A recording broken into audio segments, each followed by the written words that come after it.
this is something we need and we need now. I mean, what people are forgetting about this debate, we had this before the election. The House actually passed an economic stimulus package before the election.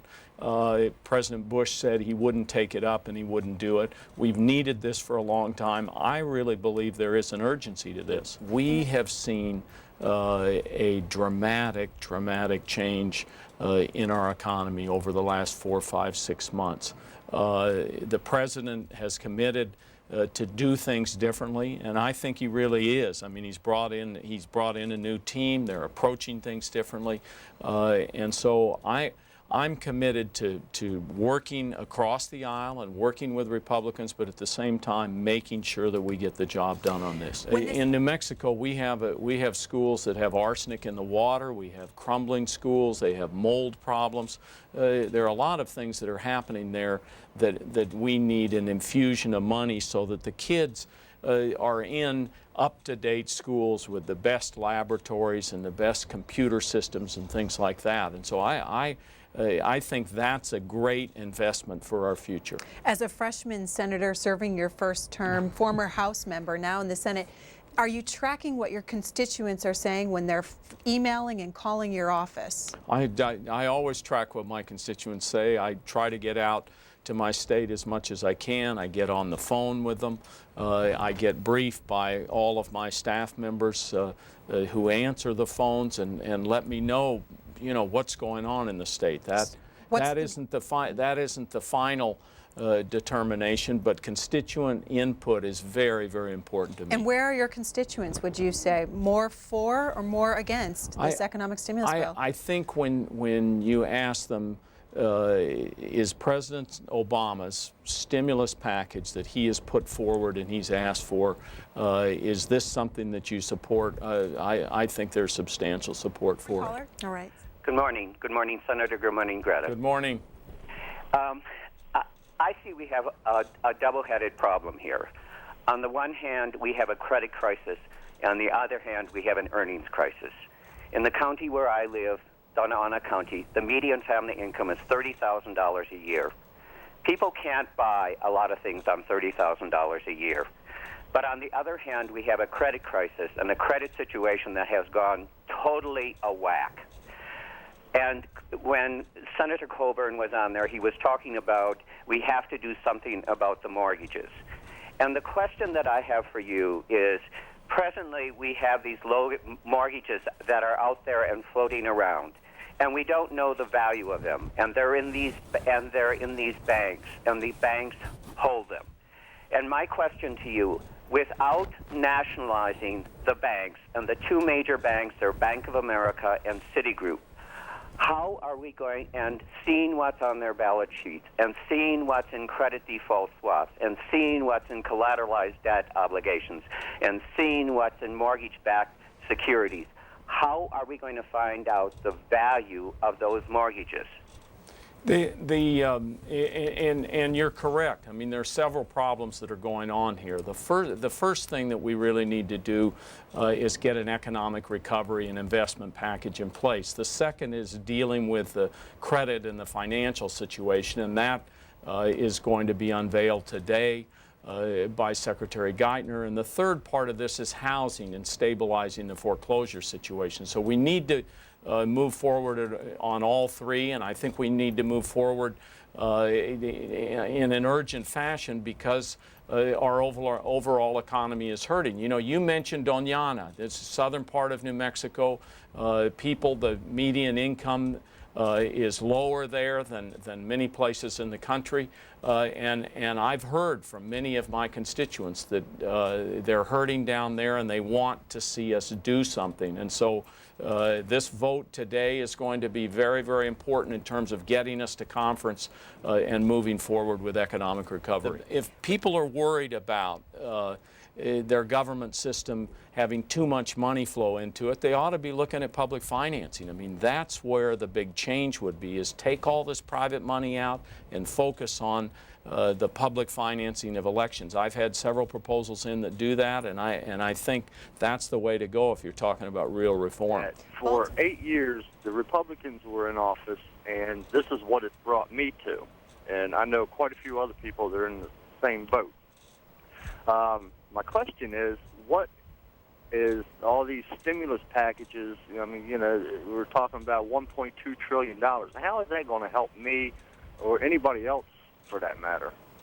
Well, that's a great question. I really think what we're talking about here is the country being in a deep recession. I mean, the demand that we have in a normal economy, we're $1 trillion short every year. And so what we're seeing is a shrinkage that's hurting everyone. It's been hurting you over the last couple of years. It's been hurting people in terms of them losing jobs. I mean, we've got a very, very serious situation here. What we need to do is stabilize it and start growing the economy. You ask what it will do for you. President Kennedy used to say a rising tide lifts all boats. I mean, that's what we want to do with this economy. In the House, you worked on renewable electricity standard, introduced a bill in 2002, got it through the House, but didn't go anywhere in the Senate. You're now in the Senate. Do you think that this stimulus bill that we're debating today should address renewable electricity? And does it go far enough when it comes to your concerns about energy independence, which you just talked about? There are probably many good investments in the economic recovery package that we're considering that do that next step of looking towards the future. One of the biggest things we could do, Greta, is actually pass a renewable electricity standard. That would be a standard that would say to all of our public utilities by 2025, you should have 25% of your electricity from renewable sources, solar, wind, biomass, geothermal. That would move us towards the jobs of the future. You know, the big question in America is, are we going to get a piece of this growing area in the future? Many people say that these are going to be the best manufacturing jobs, and I think if we pass a renewable electricity standard, this would put us on the forefront of that kind of innovation, of that new job growth, and especially manufacturing jobs that you can't outsource. Senator Barbara Boxer, who was on this program last week, chairwoman of the Environment and Public Works Committee, working on a global climate change legislation. Have you reached out to her about this renewable electricity standard? And has she indicated one way or the other that it could be part of her legislation? Well, Greta, she's my chairwoman on the Environment and Public Works Committee, and she's done great work in terms of trying to pull all of us together, Republicans and Democrats, and work on global warming. The committee that really has jurisdiction over the renewable electricity standard is Senator Bingham's committee. He's my senior senator in New Mexico, has done a great job in this issue, has gotten that piece of legislation, renewable electricity, through the Senate 3 different times.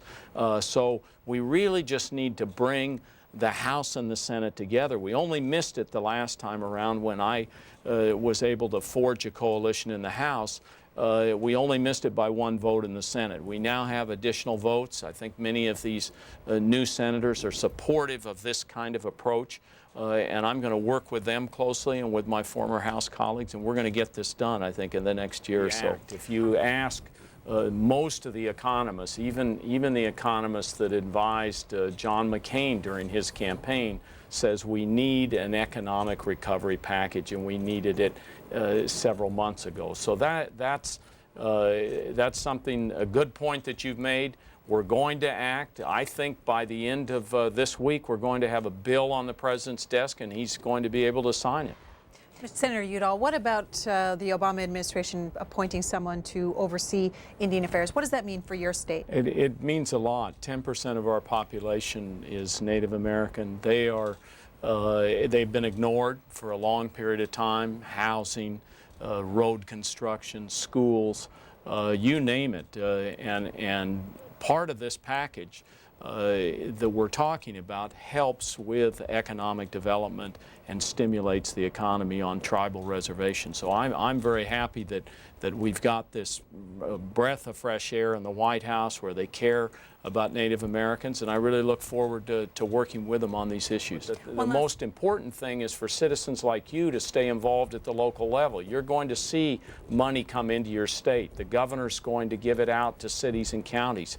We're going to try to be as transparent as we can. It's going to be up on websites, see how this money's spent. If you alert us as to how something's going wrong or there's some problem, that's the kind of thing that we should be on top of and that we have the ability to change. So I think we're getting it as close to right as we can. It's not going to be a perfect bill, but we can. I think we can all move forward together on this with the hope that we'll start growing our economy and lifting all those boats.